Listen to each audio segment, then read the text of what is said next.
Jessica Chapman was born on the 1st of September, 1991, and Holly Wells was born just a few weeks later, on the 4th of October the same year. They were both 10 years old, two young girls from a quiet town in Cambridgeshire, England. The town they lived in was called Soham, peaceful, picturesque, the kind of place where neighbors know each other and children play in the streets without worry. Jessica and Holly were best friends, inseparable. They went to the same school, shared the same classroom, and lived just a few minutes apart from one another. It was the kind of friendship that forms naturally at that age, full of innocence, laughter, and shared secrets. The girls had many things in common, but one of the biggest was their love for football, specifically Manchester United Football Club. Both Jessica and Holly were proud fans of the team, and each of them had a red Manchester United shirt with the club's crest printed proudly on the chest. They wore them often, especially when they were together. And it was on a warm summer's day, Sunday, August 4th, 2002, that those shirts would become part of one of the most heartbreaking images ever shared in a missing persons case in the UK. That Sunday, Jessica and Holly were spending the day at Holly's home. Her family had invited relatives and friends over for a small barbecue in their back garden. It was a typical summer afternoon, filled with the sound of laughter, clinking glasses, and the smell of food on the grill. The girls were happy. They spent most of the day playing, chatting, and enjoying each other's company. At around 6:15 p.m., without telling anyone, Jessica and Holly decided to leave the house for a moment. Just a quick walk to the local shop, they thought, to get some sweets. It was a decision made in the moment, something so small and ordinary that no one at the barbecue even noticed they were gone at first. The shop was only a short distance away, but the girls never came back. Time passed. The barbecue slowly wound down. People started to pack up, and Holly's parents began tidying the house. It wasn't until 8:30 p.m. that they realized something didn't feel right. They hadn't seen the girls in over 2 hours. At first, it was a natural assumption. Maybe they were upstairs, maybe watching TV, or playing quietly. Holly's parents checked her bedroom, then the living room, the garden, but there was no sign of them anywhere. A sense of unease began to creep in. They searched nearby streets, the park, local hangout spots, anywhere the girls might have wandered off to. But by 9:45 p.m., they knew something was wrong. They called the police. The Cambridgeshire police responded immediately.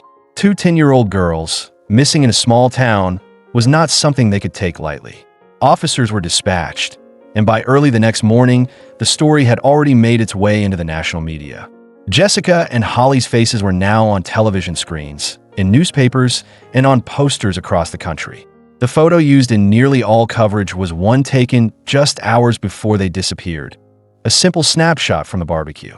In it, the two girls are smiling, standing side by side, each wearing her bright red Manchester United shirt. It was a haunting image, so recent, so full of life, now associated with a mystery that was beginning to grip the entire nation. The town of Soham, where Jessica and Holly lived, was small, quiet, the kind of place where people greeted each other by name, where children played safely in front gardens, and everyone knew who everyone was. It was more than just a town. It was a close-knit community. So when news broke that two 10-year-old girls had vanished without a trace, the reaction was instant. People rallied. Hundreds of volunteers showed up, friends, neighbors, even strangers, ready to help in any way they could. It wasn't just a police investigation anymore. It had become a town-wide mission. Parents, teenagers, shopkeepers, they all joined the search. They walked through fields, scanned the woods, knocked on doors, and handed out leaflets. For many of them, this wasn't just news. These were children they had seen grow up, or whose parents they knew personally. 3 separate police units were deployed to support the search. Even in the earliest hours, the investigation had already become one of the largest missing persons cases in recent memory. And within the first 24 hours after Jessica and Holly were last seen, the police made their first public appeal. It was broadcast on national television, with officers asking for any information, any tip, no matter how small, that might lead to the girls' safe return. The surrounding area, like many parts of Cambridgeshire, was rural. There were vast open spaces, fields, meadows, and patches of thick woodland. The initial belief was that perhaps the girls had wandered into one of these areas and gotten lost. It seemed possible, even hopeful, that they were simply waiting somewhere to be found. Investigators attempted to trace Jessica Chapman's mobile phone, hoping for a clue. But this was 2002. Mobile phone technology was still limited. All the authorities could determine was that the phone signal had last pinged in Soham itself. No further details, no specific location. The day after the girls went missing, their parents appeared on national television. With trembling voices and tear-filled eyes, they made a heartfelt plea for the safe return of their daughters. It was a moment that touched the hearts of millions. You could see the pain in their faces, the desperation, the hope that maybe, just maybe, someone would see them and come forward. To help coordinate the growing search, St. Andrew's Primary School, the school Jessica and Holly attended, was transformed into a temporary operations base. Police teams reported back there. Volunteers gathered for updates. Maps were marked, sightings logged. It became the nerve center of a rapidly expanding search effort. And soon, potential leads began to trickle in. A woman from a nearby village claimed she had seen the two girls walking past her window the following morning, still wearing their red Manchester United shirts. It seemed like an important sighting, one that sparked a flicker of hope. Another lead came from someone who reported seeing a suspicious white van about 10 miles outside Soham. Police located the vehicle and searched it thoroughly, but it led nowhere. No evidence, no trace of the girls.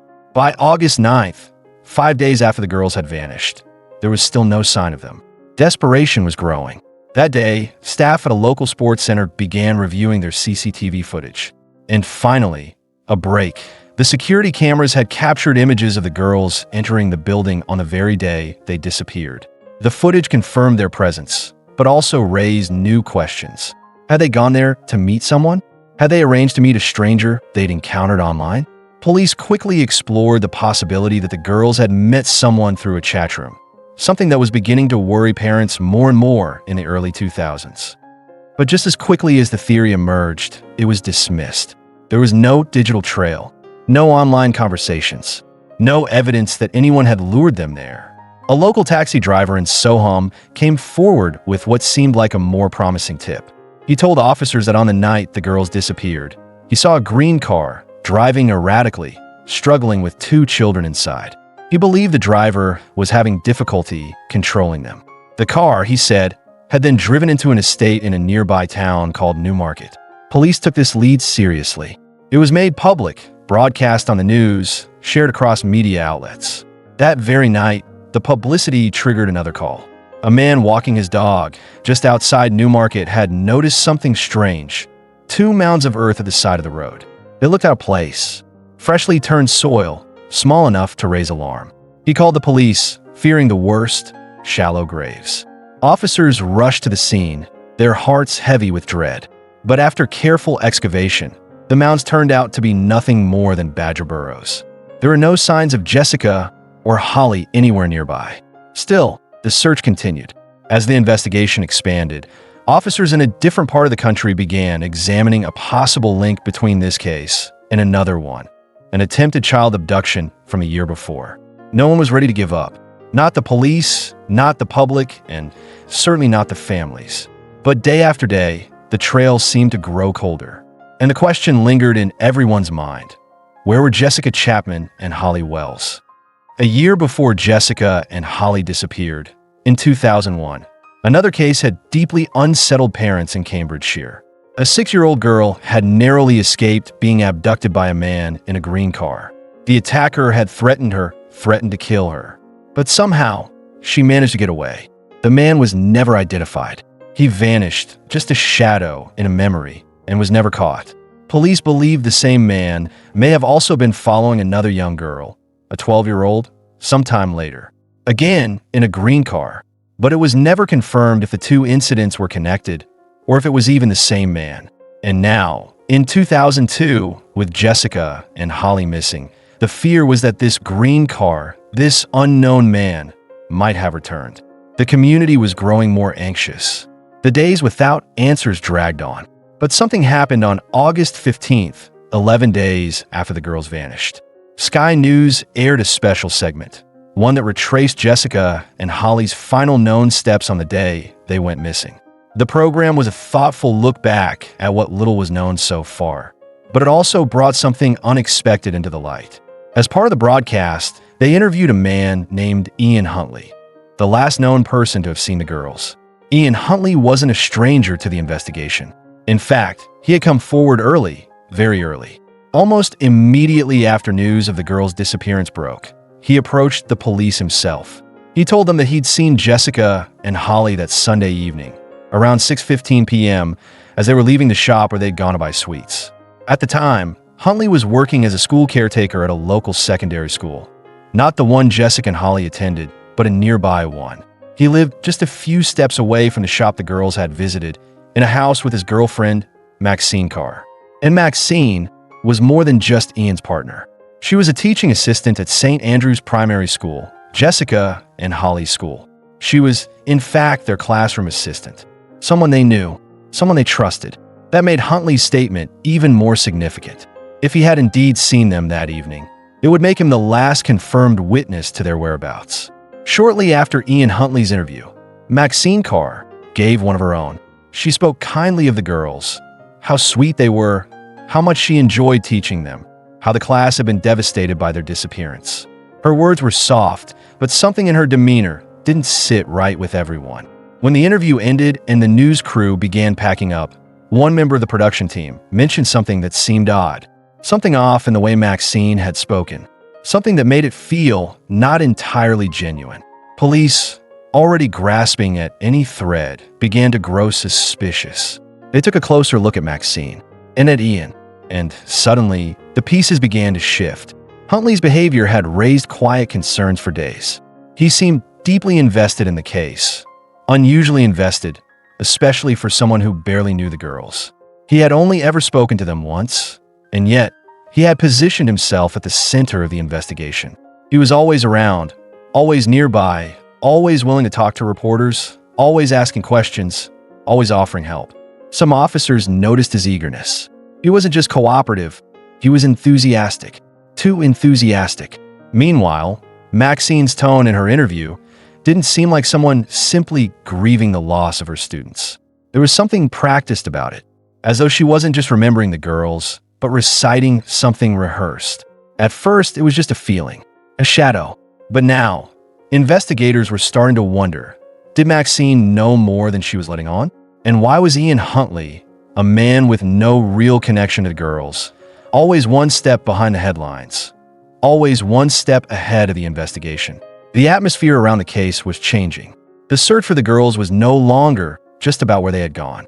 Now, it was becoming a question of who was truly behind their disappearance, and whether the answer had been closer than anyone dared to imagine.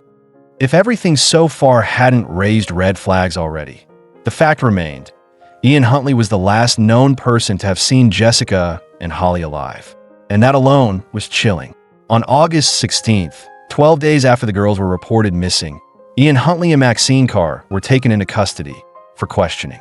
Quietly, separately. No major announcements. No dramatic arrest. Just two people brought into two different police stations. Their statements were simple. They said they had been home together that night. Just the two of them. A quiet evening. Nothing unusual, nothing suspicious, and somehow that was enough. After 7 hours of questioning, they were released. The public didn't know what had happened behind those closed doors, but one person who had been following the case very closely did. A Sky News reporter who had been covering the story from the beginning learned about the couple being brought in, and once they were released, he called Maxine Carr, asking for an update. She answered, calmly. She didn't sound worried. In fact, she seemed almost unaffected, but the reporter wasn't convinced. Before we go further into what happened next, there's something important we need to do. Understand who Ian Huntley really was. Because what's about to unfold can't be fully understood without knowing the man at the center of it all. Ian Huntley was born in Grimsby, England in 1974, a town just a few hours north of Soham. He was 28 years old when Jessica and Holly disappeared. His childhood was difficult. He was relentlessly bullied throughout school. He never had many friends, never really fit in, always on the outside looking in. In December 1994, he met an 18-year-old girl named Claire Evans. They fell into what some described as a whirlwind romance, married just 2 weeks after they met. But the relationship didn't last. Claire fell out of love with Ian, and worse, she began a relationship with his younger brother, Wayne. Ian was devastated. Not because he still loved Claire, but because he couldn't stand the idea of her being with someone else, especially his own brother. He refused to let her go. Ian kept Claire tied to him in name, refusing a divorce for 5 years, until 1999, just to prevent her from moving on. It wasn't about love. It was about control. And Claire was only the beginning. In 1998, while still legally married to Claire, Ian started a relationship with a 15-year-old girl named Katie. He got her pregnant. That part of his past would come back again later, when people began asking questions. But it wasn't just messy relationships and broken promises that marked Ian Huntley's past. In that same year, at 25 years old, Ian was charged with burglary and the rape of an 18-year-old woman. It shattered what was left of his already fragile reputation in the Lincolnshire area. And it wasn't the only allegation. Not by far. Over the years, there had been multiple accusations of sexual assault. Some involved teenage girls, one involving a child as young as 11 years old, an assault Huntley would later admit to. Only one charge had ever been officially filed, but the allegations were numerous, and some never made it beyond whispered warnings. Some were never reported. Some never reached courtrooms or headlines, but they existed. They followed him, quietly, like shadows. All of this, the assault allegations, the controlling behavior, the relationships with underage girls, painted a dark, unsettling picture. A man with a history, a pattern, a past filled with danger signs. Signs that, somehow, had gone ignored for too long. And now, with 2 young girls missing and the last man to have seen them surrounded by suspicion, those signs were being brought into focus. The question remained, how had someone like Ian Huntley been allowed so close to children? And more urgently, was the truth about Jessica and Holly now tied to a past that no one had taken seriously enough? By 1999, Ian Huntley was still trying to outrun his past. But instead of changing who he was, he just changed where he was. That year, he met 22-year-old Maxine Carr. She was young, quiet, and looking for something stable. Within just 4 weeks of knowing each other, she moved in with him. To outsiders, it looked like a relationship built on connection. But inside, something darker was already taking hold.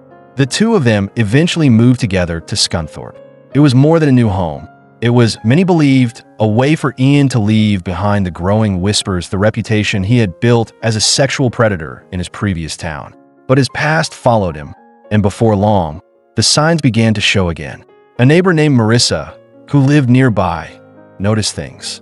Quiet things, subtle but troubling. She realized the couple rarely left the house. Almost never, in fact. And more than that, she noticed something in Ian's behavior. Controlling, possessive, cold. The same pattern repeating. What began as controlling words slowly escalated into something more dangerous, violence.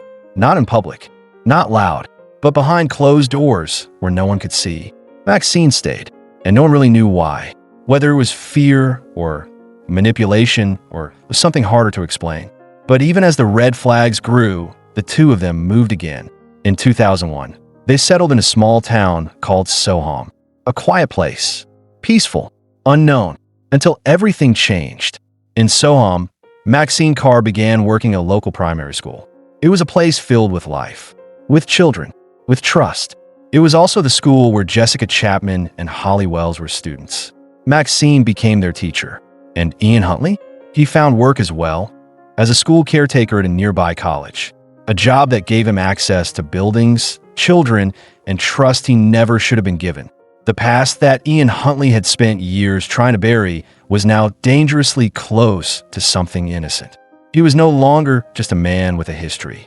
He was in a town that didn't know him, with a partner working directly with the children whose names the world would soon come to know. Jessica Chapman and Holly Wells. The story was still unfolding, and darkness was closing in. As we return to the timeline, Ian Huntley and Maxine Carr had been questioned and released. It had been 7 hours of interrogation, and while there wasn't enough to charge them just yet, something in Huntley's answers didn't sit right. He was calm, too calm. There was something about the way he spoke, something about the way he relieved that day, that prompted investigators to take another look. Not just at his words, but at his world. So on August 17th, Nearly 2 weeks after the girls vanished, the police launched a full-scale search of both Ian Huntley's home and his workplace. And that's when everything started to unravel. At the school where Ian worked as a caretaker, police began combing through every corner. They checked utility rooms, sheds, the grounds, and eventually the bins. And inside one of those bins, they made a horrifying discovery. There, buried beneath layers of trash and ash, were the burnt remains of children's clothing. 2 football shirts, tracksuit bottoms, shoes, and underwear, all easily identified as belonging to Holly Wells and Jessica Chapman. The investigation had officially shifted from a missing persons case to a murder inquiry. But finding the clothing wasn't enough on its own. Police needed to connect Ian Huntley directly to the items. After all, it was his workplace, a public building. It didn't necessarily mean he had done it. They needed something more. And then they found it. The clothing wasn't just burned. It had been carefully concealed. Someone had gone through the trouble of destroying them. And someone who worked in that building, Ian Huntley, had access, motive, and a rapidly unraveling alibi. It was enough to act. That day, police arrested Ian Huntley in Maxine Carr on suspicion of murder. Tone slows, soft piano under voice in her second round of questioning. Maxine Carr broke. She admitted that she had lied during her first interview. She had told police that she was home with Ian on the night of the girls' disappearance, that they had spent a normal evening together. But that was not true. She revealed she had actually been in Grimsby, 110 miles away from Soham at the time. This meant 2 things. First, her alibi for Ian had collapsed. And second, Ian Huntley now stood alone. No more cover, no more lies. He was exposed. That very same day, on August 17th, a discovery was made. More than 30 miles from Soham, in a quiet area of Suffolk countryside, a member of the public noticed something disturbing. It was a burnt patch of earth, hidden near a secluded woodland path. Buried within it were human remains. The bodies were found in such a condition that identification would not come easily. But lying beside them were a few unmistakable items. Personal objects, fragments of clothing, things that only Holly Wells and Jessica Chapman could have owned. At that moment, the world held its breath. The next day, police came forward. They addressed a nation that had spent the past 2 weeks waiting, hoping, praying. Communities had volunteered. Children had tied ribbons. Families had left candles burning in their windows. And now, the search was over. Forensic experts were called in to begin recovering the bodies, while specialist teams scoured the area for any remaining evidence. Because of the state of the remains, there would be few answers. No immediate clarity on when the girls had died or how. But there was something else. The location itself, the environment, the way the land had been disturbed, held silent clues. Police turned to an unusual group of professionals for help. Botanists, experts in plant growth, soil, natural rhythms. Because sometimes the earth can reveal what the body cannot. And in this case, nature had begun to speak. As police closed in on Ian Huntley, it wasn't just about what they found, it was about where they found it. After locating the girls' remains in a remote ditch over 30 miles away, investigators needed more. More clarity, more connection, more proof that it was Huntley who had taken them there. And then came a quiet breakthrough. While searching a narrow, overgrown pathway lined with nettles and brambles, investigators spotted something small, nearly invisible to the untrained eye. A single strand of Jessica Chapman's hair, caught delicately on a twig. It was a subtle, haunting detail, but it changed everything. Because now, police knew the exact route used to access the ditch. They could begin narrowing their focus, targeting their searches with precision. To support this next phase, they brought back the botanical experts. Because the landscape had a story to tell. Trampled vegetation, disturbed soil, the way certain plants had been crushed, bent, or broken. It all painted a picture of movement, of urgency, of secrecy.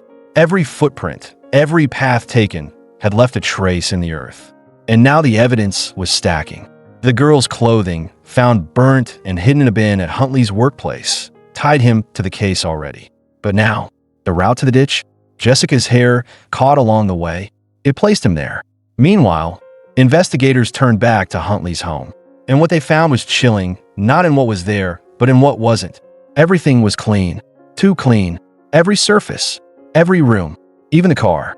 Police officers who had spoken with Huntley shortly after the girls vanished recalled smelling something unnatural. A strong, lemon-scented cleaning product. And the more they looked, the more they noticed. Carpets. Upholstery. The boot of his car. All meticulously scrubbed. Even the tires had been replaced. It was the kind of cleaning that didn't speak of routine, but of panic. Of someone trying desperately to erase something they could never truly erase. There's something important to understand about cleaning, especially with vacuums.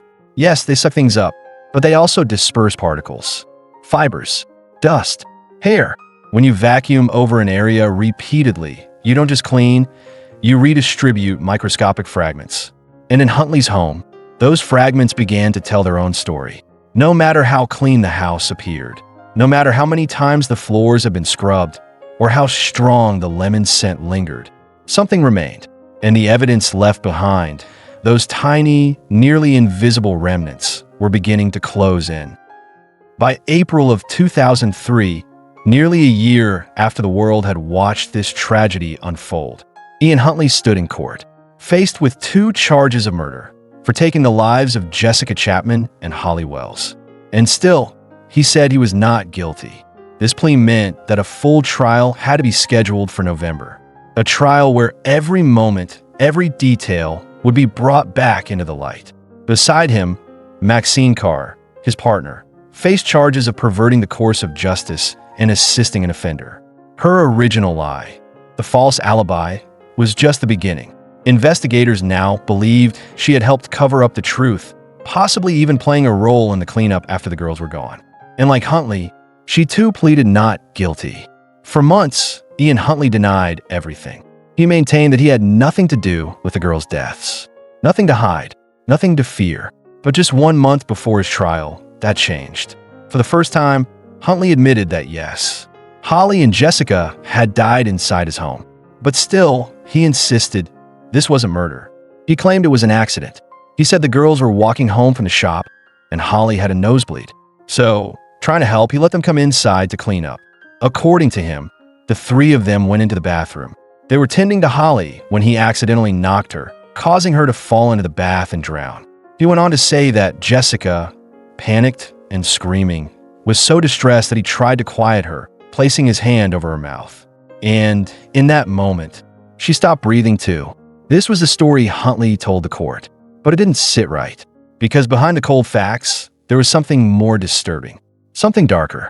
It later came out during the trial that just hours before the girls were seen, Huntley had been in an argument, a heated phone call with Maxine Carr, where he accused her of cheating.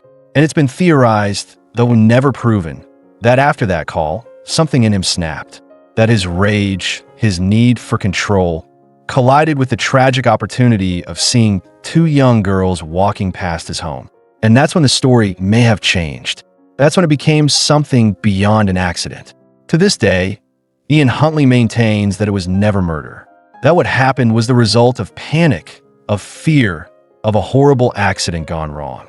But for the families of Holly and Jessica, for an entire community who searched and hoped, for a nation who mourned with them, there are still no answers that can undo the loss. Only the painful silence of what might never be fully known. By December of 2003, the truth, no matter how delayed, no matter how clouded, finally began to break through. In court, Maxine Carr took the stand. She admitted to lying to the police in her original interview. She had claimed that she was at home with Ian on the day the girls disappeared, that they'd spent the evening together. But that was a lie. In truth, she had been 110 miles away in Grimsby. And even though she claimed she believed Ian was innocent at the time, the damage of her false alibi had already been done. Now here's where the line between truth and manipulation becomes painfully clear. Even if Ian Huntley's version of events was somehow true, even if the deaths of Holly and Jessica were truly a tragic accident, the things he did afterwards can't be explained away. He didn't call the police. He didn't tell anyone what had happened. Instead, he burned their clothes. He hid their bodies over 30 miles away. He cleaned his house, changed his car tires, and tried to erase every trace of them from his life. These are not the actions of a man who panicked. They are the actions of someone who knew what he had done was wrong and tried desperately to bury it. And finally, on December 17, 2003, the court found Ian Huntley guilty of the murders of Jessica Chapman and Holly Wells. He was sentenced to 2 life sentences, with a minimum of 40 years before he could even be considered for release. But in truth, no one believes he'll ever walk free again. Not after this. After sentencing, another disturbing layer came to light. It was revealed that, during the trial, Huntley had tried to fake mental illness again. He would drool during interviews, speak in a confused, disjointed way, trying to convince doctors and jurors alike that something was wrong with him. At one point, he was even sectioned under the Mental Health Act. But doctors found no evidence of any mental illness. None. This wasn't the first time either. Police reached out to one of his former girlfriends, and she confirmed he had used the same tactic before. Back when he faced those early sexual assault allegations, he had pretended to be mentally unwell, hoping to avoid responsibility. Both times it didn't work. As for Maxine Carr, the court found her guilty of perverting the course of justice, but not guilty of assisting an offender. The jury believed that she didn't know Ian had murdered the girls, that she had lied to protect him because she believed he was innocent, and in doing so, helped shield a monster. After her conviction, Maxine Carr was sentenced to 3.5 years in prison, but she ended up serving just 1 year and 9 months before being released. What happened next was something incredibly rare. She was given a brand new identity, not just a name change, a full identity, a completely new life. This kind of measure is extremely rare. In fact, it's only been done a handful of times in the UK. Cases like Mary Bell and Karen Matthews, the subject of another story, also involved identity protection, but not always to this extent. For Karen Matthews, for example, she was given a kind of partial identity, one that allowed her to go by a different name in public, but still had to use her legal name for official matters. But with Maxine Carr, it went even further. Because of the intensity of public hatred, and because of how closely she had been linked to Ian Huntley, authorities feared for her safety. So they gave her a completely clean slate. Some people found this hard to accept. After all, Maxine Carr didn't commit the murders, but she did lie to the police. She helped, even if unknowingly, to shield a child killer. And while she served her time, the wound she had helped deepen would never truly heal for the families or for the community. On April 3rd, 2004, the house where Holly and Jessica were killed was finally demolished. Gone. Every piece of it, disposed of in secret, scattered across undisclosed locations, so that no one could turn the place into a monument of horror, so that the site could no longer hold that dark weight. After the case closed, something else began. A deep, painful inquiry, one that asked the question no one could ignore. How did this happen? How could Ian Huntley, a man with multiple allegations of sexual assault, some of which he had admitted to, still end up working at a school? How could he have slipped through the cracks so many times?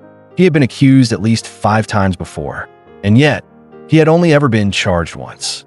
The police had the information, but it wasn't shared. Background checks failed. Systems failed. And because of those failures, 2 10-year-old girls were gone. When young children go missing, one of the first steps police often take is to check for registered sex offenders living in the area. It's a tragic but necessary step, because statistically, they're often the first suspects in cases like this. So for someone like Ian Huntley, a man with multiple allegations of sexual assault, who lived just a few streets away from where Holly and Jessica disappeared, it should have triggered every red flag imaginable. But it didn't. And when investigators looked into it further, the failures became impossible to ignore. Huntley had 5 separate sexual assault allegations against him. Some he denied, what he was charged with, and another he actually admitted to, an assault involving an 11-year-old girl. But time and time again, he was allowed to walk away. Different towns, different police forces, no connection, no sharing of information. So he kept moving, and every time he moved, he got another fresh start, until finally, his past caught up to him in the most horrifying way imaginable. An investigation was also launched into how a man with that many red flags could end up working in a school, around children, the very people he should have never been allowed near. And yes, allegations are just that, allegations.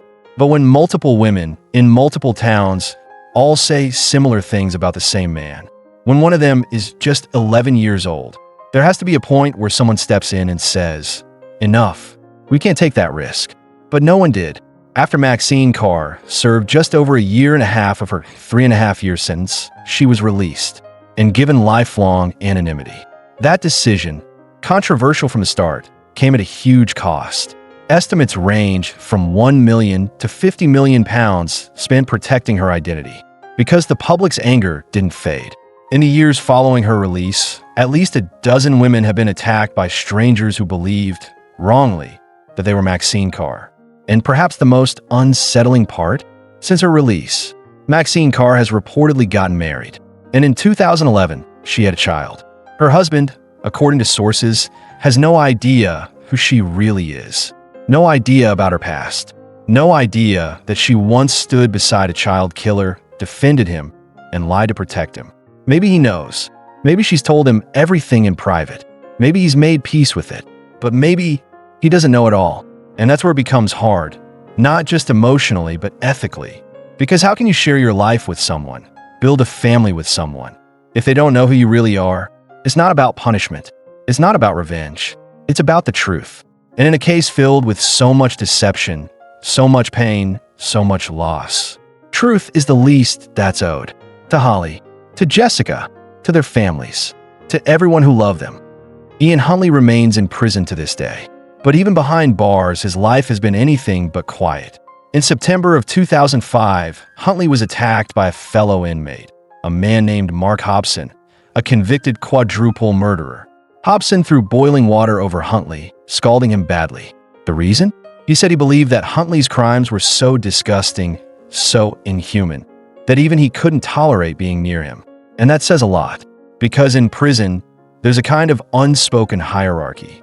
And at the very bottom of that hierarchy, child murderers, child molesters, the ones who hurt the most vulnerable. They're the ones most despised, even by other killers. And for a man who had murdered 4 people himself to feel that Huntley had gone too far, that speaks volumes. Ironically, Huntley was actually awarded £2,500 in compensation for the attack. An internal investigation found that prison staff could have prevented it, but didn't.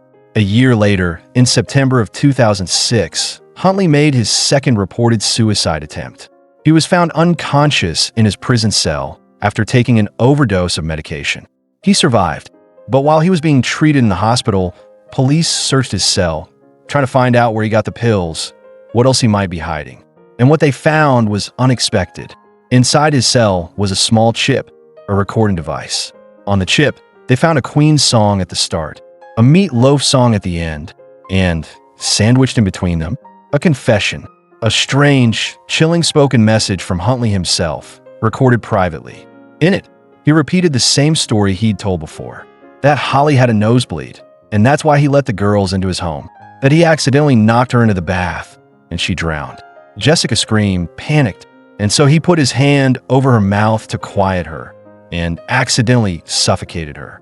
But by this point, almost no one believed him anymore. Not the police, not the courts, not the public. Because if it was truly an accident, why didn't he call for help? Why did he try to hide their bodies? Burn their clothes? Clean his house and car so thoroughly? Why did he lie? And why did he do it all alone, in secret, for days, while the rest of the world searched for the girls? Ian Huntley's voice on that recording might have been meant to sound like a confession. But in reality, it was just another attempt to rewrite the truth, to make what he did sound less monstrous, less cruel, less deliberate. But the truth doesn't change, no matter how many songs you put around it, no matter how many times you try to reframe the story. In the recording found in his cell, Ian Huntley made a final attempt to rewrite the timeline. He claimed that he didn't dispose of the girls' bodies on Sunday night, the same night they died, as everyone had believed. Instead, he said it was Monday morning around 8:30 a.m. when he drove them out to Lakenheath. That night, he says, Holly and Jessica spent hours in the boot of his car, just outside his house. Cold, alone, hidden. He repeated his version of events. That Holly had fallen into the bath, And that's when Jessica panicked. But then the story shifted again. He said Jessica tried to use her mobile phone, maybe to call for help, maybe to call her parents. And he grabbed it, switched it off, because she kept accusing him, telling him over and over, "You pushed Holly." Ian claimed that he took Jessica downstairs, tried to explain, tried to calm her down. But when he turned his back, she ran for the door. And that's when he says he grabbed her, held her back, tried to silence her screams. And in doing so, he killed her. And Holly? She was still upstairs the entire time, still in the bath, still alive. But by the time he returned, he says it was too late. He claimed, again, that there was no sexual element to the crime. That it was never about that. That it was just a chain of accidents, a misunderstanding, a panic. But even here, in what was meant to sound like some kind of confession, it all feels too controlled, too convenient, and far too calculated. Because Ian Huntley has a long history. A history of lies, a history of abuse, a history of pushing people, especially young girls, into situations they couldn't escape from. And in the end, there's only one truth that really matters. Holly Wells and Jessica Chapman, two best friends, only 10 years old, never made it home that day. That they were betrayed. That they were taken from a world that loved them deeply. And no story, no confession, no timeline change will ever make that right. In 2010, Ian Huntley was attacked again. This time, a fellow inmate slashed his throat during an altercation. The injuries weren't fatal. He was rushed to hospital, treated, and then returned to prison. The man responsible was Damian Fox, an armed robber with a long history of violence. He would later go on to kill another convicted child killer behind bars. And while none of this redeems him, it once again shows how even in the darkest corners of the prison system, Ian Huntley remained reviled, feared, despised. But there's a part of Ian Huntley's past that's often overlooked. Long before Soham, before Jessica and Holly, there was another girl. Her name was Katie. She was just 15 years old when Ian Huntley, in his early 20s, began a relationship with her. By the time Katie turned 16, she was pregnant with Ian Huntley's child. Even while she was carrying his daughter, Katie says the abuse didn't stop. He tried to push her down the stairs. He punched her, threatened her, tried to control her, but somehow she got away. She raised their daughter, Sammy, alone. Sammy grew up hearing one story, that her father was a bad man, someone who had done awful things, someone they didn't speak to for a reason, but she never knew the details. Not until one day at school, she saw a name, a face, a news story, and everything clicked. She was 11 years old when she discovered the truth. That Ian Huntley, the man responsible for the murder of two innocent girls, was her biological father. She found out by accident, and she found out alone. It's difficult to imagine what that must have felt like. To look in the mirror, to trace your roots, and see that name staring back. To carry the weight of something you never chose, something you had no control over. And yet, it's not her burden to bear, because Sammy is not defined by his crimes. She's not her father. She never was.